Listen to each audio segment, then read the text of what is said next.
নমস্কার সকলকে, আমি দিয়াজ ওয়ার্ল্ড চ্যানেলে সবাইকে অনেক স্বাগত জানাই। আজকের ভিডিওটা কোনো ব্লগ ভিডিও নয়, আশা করি বুঝতেই পেরেছো।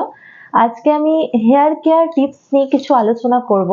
তোমাদের সাথে কিছু বেসিক টিপস দেব, কারণ এখন তো সামার সিজন চলে এসছে, মানে প্রচুর গরমে সবসময় আমাদের স্ক্যাল্প তো ভিজে যাচ্ছে, গোড়াটা আলগা হয়ে যাচ্ছে, আলগা হয়ে হয়ে মানে বর্ষাকালে তো একটা ফাঙ্গাস ইনফেকশনের একটা ব্যাপার থাকে সবারই। তো তখন কি হবে, চুলগুলো আরো বেশি পরিমাণে ঝরবে, এখনো তো ঝরছে। তো সেই কারণে আমি কিছু ছোট ছোট টিপস তোমাদের সাথে শেয়ার করব, ভিডিওটা স্কিপ না করে সাথে থেকো। তো প্রথমেই বলি, চুলের যত্ন করার জন্য মেন যেটা আমাদের দরকার, চুলটাকে ভালো করে পরিষ্কার পরিচ্ছন্ন রাখতে হবে। সেজন্য কি করতে হবে, চুলে ভালো করে শ্যাম্পু ইউজ করতে হবে। মানে মোটামুটি এই তো গরম প্রচন্ড বেশি, তো 3 থেকে 4 দিন কিন্তু হেয়ার ওয়াশ করতে হবে, অল্টারনেটিভ ডেজে করলে খুবই ভালো। আর প্রচন্ড যদি মাথা ঘেমে যাচ্ছে, শ্যাম্পু করার টাইম নেই, সেক্ষেত্রে ভালো করে মাথায় জল দিয়েও যদি পুরো চুল ওয়াশ করা যায়, সেক্ষেত্রেও অনেকটাই চুলটা পরিষ্কার থাকবে, মানে স্ক্যাল্পটা পরিষ্কার থাকবে। গরম তো প্রচুর গরমের কারণে ওভারনাইট মানে চুলে তেল রেখে পরের দিন ওয়াশ করা খুবই কষ্টকর একটা ব্যাপার, মানে সেক্ষেত্রে আরো বেশি মাথা ঘেমে আরো গরম লাগবে। সেই জন্য সাজেস্ট করব, অন্তত শ্যাম্পু করার 1 ঘন্টা থেকে 2 ঘন্টা আগে মাথায় একটু ভালো করে হেয়ার অয়েলিং করে তারপর যদি শ্যাম্পু করা হয়, সেক্ষেত্রে চুলটা ভালোভাবে, মানে চুলে তেলের পুষ্টিগুণ যেটা আছে সেটাও পৌঁছাবে, তার সাথে সাথে চুলটা মানে একটা নারিশিং দেবে চুলে। আর আমরা সবাই জানি অয়েল কিন্তু হেয়ারের পুষ্টি, সেই জন্য হেয়ার অয়েলটাকে কখনোই স্কিপ করা যাবে না। সেটা শীত, গরম, বর্ষা সবকালেই কিন্তু চুলে অয়েলিং করাটা খুব বেশি ইম্পর্টেন্ট।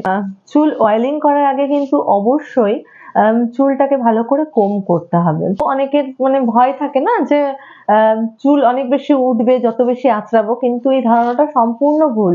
চুল যত বেশি আমরা আঁচড়াবো তত কিন্তু স্ক্যাল্পে ব্লাড সার্কুলেশন হবে, আর ব্লাড সার্কুলেশন হলে কিন্তু আমাদের হেয়ারের গ্রোথ খুব ভালো হবে, চুলের কোয়ালিটি খুব ভালো হবে, আর তার সাথে সাথে চুল ওঠা বন্ধ হবে। চুল কোম করার জন্য অবশ্যই করে কিন্তু তোমরা কাঠের চিরুনি ইউজ করবে। এই দেখো আমার কাছে একটা আছে, তোমাদেরকে আমি দেখাচ্ছি। এটা কিন্তু সম্পূর্ণ নিম কাঠের কোম।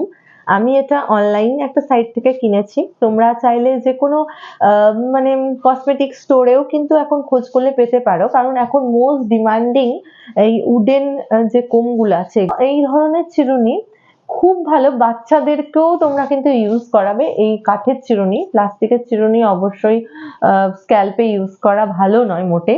এরকম নিম কাঠের যদি কোম দিয়ে তোমরা মানে চুল কোম করো, স্ক্যাল্পে কি হবে, ব্লাড সার্কুলেশন বাড়বে, চুল ওঠা বন্ধ হবে। আর সব থেকে ভালো জিনিস কি, যেহেতু এটা নিম কাঠের কোম বা যে কোনো উডেন কোম তোমরা ইউজ করতে পারো, সেটাতে কি ফাঙ্গাল যে ইনফেকশন মানে হয় বর্ষাকালে, যে খুশকি সমস্যা হয় না মাথাতে, তাছাড়াও অনেক রকম চুল পড়ার সমস্যা, স্ক্যাল্পের যে কোনো ইনফেকশন, ইচিং, এই ধরনের সমস্যা থেকে অনেকটাই তোমরা রক্ষা পাবে। তো হেয়ারের জন্য কিন্তু সব থেকে ভালো যদি কিছু বলা হয়, সেটা হচ্ছে নারকোল তেল, কোকোনাট অয়েল। মানে সবার চুলের জন্য ভীষণ ভালো। এটা না চুলের ময়েশ্চারকে খুব সুন্দরভাবে লক করতে সাহায্য করে, চুলকে সিল্কি, শাইনি, স্মুথ করে, আর চুলকে লম্বা করতে সাহায্য করে, চুলের গ্রোথ বাড়াতে সাহায্য করে। যখন তোমাদের হেয়ার ফল খুব বেশি পরিমাণে হবে না, তখন একটা কম্বো করে হেয়ার অয়েল ইউজ করতে হবে। তো প্রথম কি, নারকেল তেল কিছুটা একটা বোলের মধ্যে নিতে হবে, তার সঙ্গে একটা ভিটামিন ই ক্যাপসুল। যার হচ্ছে চুলের লেন্থ ভীষণ বড়, সেক্ষেত্রে দুটো ইউজ করতে পারো, কিন্তু একটাই এনাফ। তারপর কি করতে হবে, ক্যাস্ট্রল অয়েল ওর মধ্যে মিক্স করতে হবে। এই ক্যাস্ট্রল অয়েল মিশিয়ে ইউজ করতে পারো, তাতেও খুব ভালো রেজাল্ট পাবে। এর সাথে আমি আরেকটা জিনিস ইউজ করি, সেটা হচ্ছে এই ডক্টর রাসেলের কেরাটিন হেয়ার অয়েল। এটাও ভীষণ ভালো একটা হেয়ার অয়েল।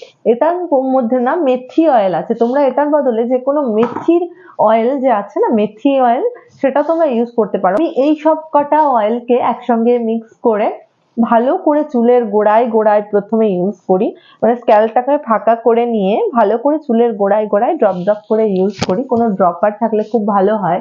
সেটাও তোমরা সেইভাবে ইউজ করতে পারো, বা কোনো কোনো সময় এটাকে হালকা একটু হিট করে নিয়ে সেটাও ভালোভাবে চুলের গোড়ায় প্রথমে মাসাজ করি, তারপর কি চুলের লেন্থে এরকম এরকম অল্প অল্প সেকশন নিয়ে ভালোভাবে অয়েলটাকে ইউজ করি। বিশ্বাস করবে না, তোমরা সপ্তাহে 2 দিন করে এটা ইউজ করার অবশ্যই চেষ্টা করবে।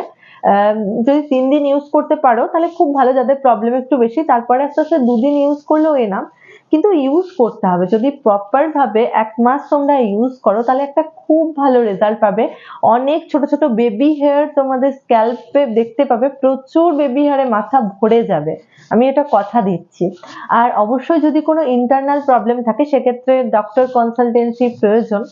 বিভিন্ন ধরো থাইরয়েড, পিসিওডি, পিসিওএস এরকম সমস্যার ক্ষেত্রেও কিন্তু হেয়ার ফল হতে পারে, সেক্ষেত্রে অবশ্যই মেডিকেশনের প্রয়োজন আছে। তার সাথে সাথে এই হেয়ার অয়েলটা ইউজ যদি করো তোমরা তাহলে অনেকটাই ভালো রেজাল্ট পাবে। তোমরা দেখতেই পাচ্ছ আজকেই আমি কিন্তু এই হেয়ার অয়েলটা ইউজ করে জাস্ট শুধু শ্যাম্পু দিয়ে ওয়াশ করেছি, আর কিন্তু কোনো রকম কন্ডিশনারও ইউজ করিনি।